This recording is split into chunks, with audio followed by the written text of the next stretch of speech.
Millionaire catches janitor studying in the dark. What happens next shocks everyone late at night. When the building stood silent, a janitor bent over a desk, scribbling notes under a failing light bulb. He wasn't cleaning. He was chasing a dream most people believed he didn't deserve. But what he didn't realize was that someone else, someone rich, powerful, and skeptical, was watching his every move. In the next few minutes, this quiet discovery would spark a chain of events no one could have predicted. A simple question lingered in the air. Can ambition survive in a world built to keep him down? By day, Samuel was invisible. His uniform was a faded shade of blue, his shoes worn from miles of sweeping, scrubbing, and carrying away the trash of others. People walked past him without a glance, without a word, as if he were part of the floor itself. But when the last employee left and the offices turned dark, Samuel's second life began. He had grown up in a neighborhood where dreams were luxuries and survival was the only priority. Teachers told him to be realistic, that people like him rarely got far. Every rejection, every dismissive look, every whispered reminder of his place in society had etched itself into his memory. But Samuel refused to believe his future was written in the dust he swept away each night. When the office lights went out, Samuel pulled out borrowed textbooks, cracked notebooks, and a second-hand laptop that barely held charge.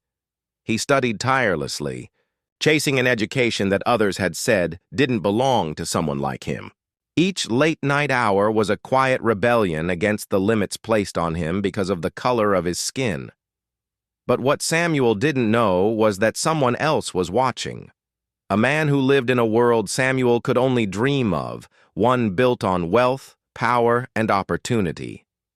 And soon, those two worlds were about to collide in a way that would test not only Samuel's determination, but society's cruel assumptions about who deserved a chance. For weeks, Samuel kept his secret safe. Every night after mopping the last hallway, he slipped into a quiet corner of the office and transformed from janitor to student. His eyes burned from exhaustion, his back ached from hours of labor, but his spirit pushed him forward. It was the only time he felt alive, when knowledge replaced silence, when hope replaced invisibility. But one night, everything changed. Samuel didn't hear the footsteps at first. He was too focused, too deep into his notes. The door creaked open, and the glow of polished shoes broke the darkness. A tall figure stepped in. It was Mr. Whitman, the millionaire owner of the company. A man whose face was framed in magazines, whose name was spoken with respect. Samuel froze. Whitman's eyes narrowed, scanning the janitor hunched over books where no janitor belonged. He didn't smile. He didn't ask questions. Instead, he let the silence hang heavy, a silence sharper than words. Then, with a single shake of his head, Whitman walked away. The next morning, Samuel felt the consequences. His supervisor cornered him, papers in hand. "You're here to clean, not to play student," the man sneered. His hours were cut, his workload doubled. The message was clear: stay in your place.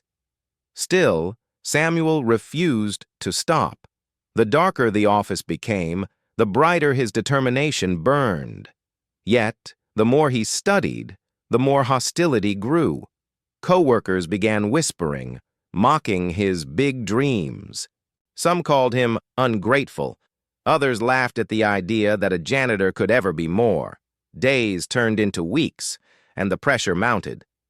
Samuel's paychecks shrank, bills piled up, and his family back home depended on every cent. Yet he clung to his books like a lifeline. But as his world grew smaller, Whitman's shadow loomed larger.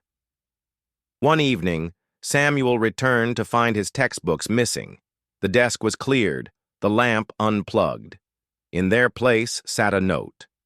"Stop pretending. Know your role." His chest tightened. Someone wanted to erase not just his studies, but his dignity. Samuel's heart raced. Was it Whitman, the supervisor, a co-worker? Whoever it was, they weren't just trying to stop him. They wanted him broken. And just as Samuel considered giving up, fate pushed him into a moment he could never escape. Late that week, he entered the office to find Whitman waiting in the very chair where Samuel studied each night.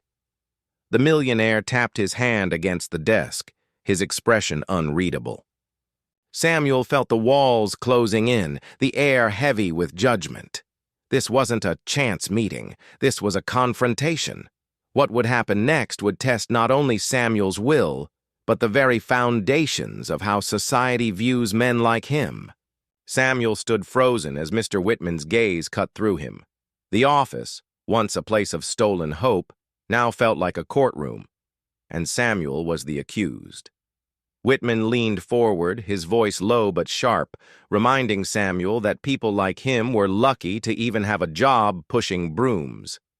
Each word landed like a hammer, stripping away Samuel's dignity, reducing his late-night studying to nothing more than a waste of time. Samuel's throat tightened. He wanted to speak, to explain that those books weren't a hobby. They were his lifeline. That education was the only chance he had to climb out of the shadows. But Whitman wasn't listening. He didn't see a man. He saw a role, and Samuel was expected to stay in it. Then, the final blow came. Whitman held up Samuel's missing textbooks, his only tools of hope, and tossed them onto the floor. Pages scattered like broken pieces of a dream. "This," Whitman said, "isn't for you." Samuel's chest burned with anger and humiliation. For a moment he felt small again, like the boy who'd been told he would never be more than his circumstances. Yet something inside him refused to break.